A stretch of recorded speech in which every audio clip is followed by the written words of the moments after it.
如果你想揾一處小眾絕美、放鬆身心嘅秘境，咁就嚟上帝後花園格魯吉亞啦。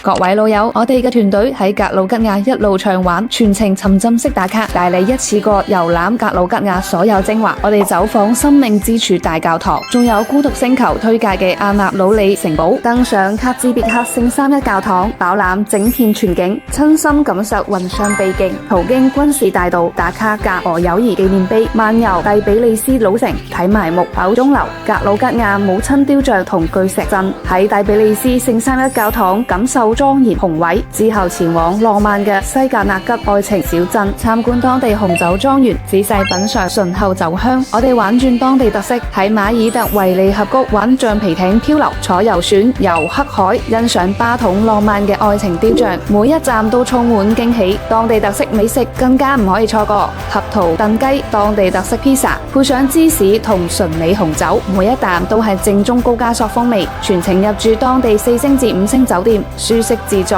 絕美風光，地道美食，舒適住宿。呢一趟格魯吉亞旅程保證不枉此行。有興趣嘅老友快啲聯繫我哋啦！